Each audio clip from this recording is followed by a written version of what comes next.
এই বৈশাখের মতোই রবি ঠাকুরের জন্ম। সোনার আশ্বিনে নয়, হিমের রাতের অঘ্রাণে নয়, ফুল রাঙানো ফাগুনে নয়, এই খর ক্ষিপ্র বৈশাখেই তাঁর জন্ম। এই খ্যাপা বৈশাখের গৈরিক তিলক দিয়েই সাজানো তাঁর জন্মদিনের ললাট। বৈশাখে প্রকৃতির নতুন জন্ম, আমাদেরও নতুন জন্ম এই বৈশাখে, 25শে বৈশাখে, রবি ঠাকুরের জন্মদিনে। দেখতে হয় না ক্যালেন্ডার, জিজ্ঞেস করতে হয় না তারিখটা কবে, আগে থেকেই বুকের মধ্যে সাড়া ওঠে 25শে বৈশাখ আসছে, রবি ঠাকুরের জন্মদিন।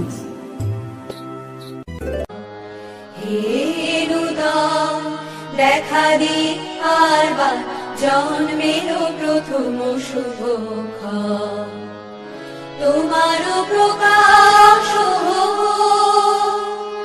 কুহেলিকা করি উদ্ঘাটন সূর্যের মতো, তোমারও প্রকাশ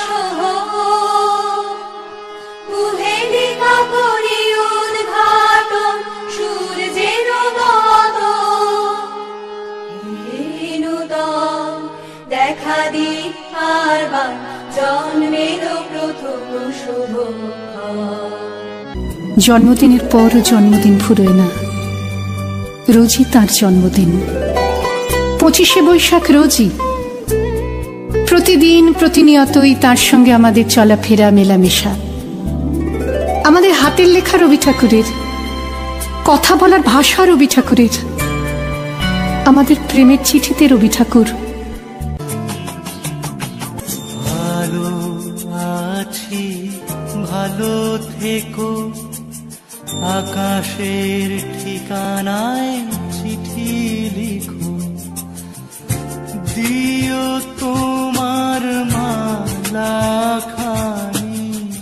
বাউ এই মুন্দারে আমার ভিতর বাহিরে, অন্তরে অন্তরে আছো তুমি হৃদয় জুড়ে।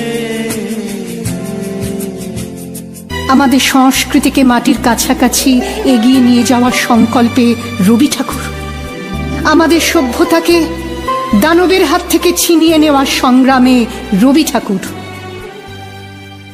আকাশে, মাটিতে, মনে এত যে বৃষ্টি পড়ে, তার ছন্দ রবি ঠাকুরের।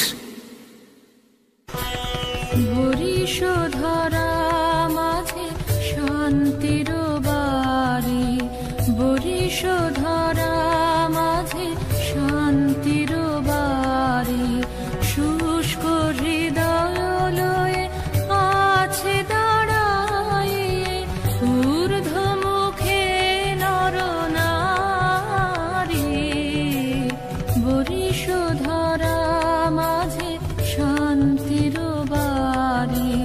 এত যে ফুল ফোটে, তার গন্ধ রবি ঠাকুরের। তাই প্রতিদিনই তার জন্ম, কোনো দিনই তার মৃত্যু নেই।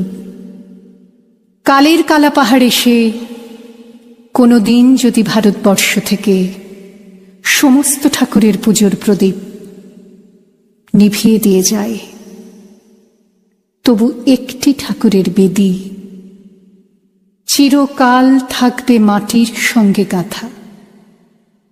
কোন ঠাকুর? রবি ঠাকুর, রবি ঠাকুর।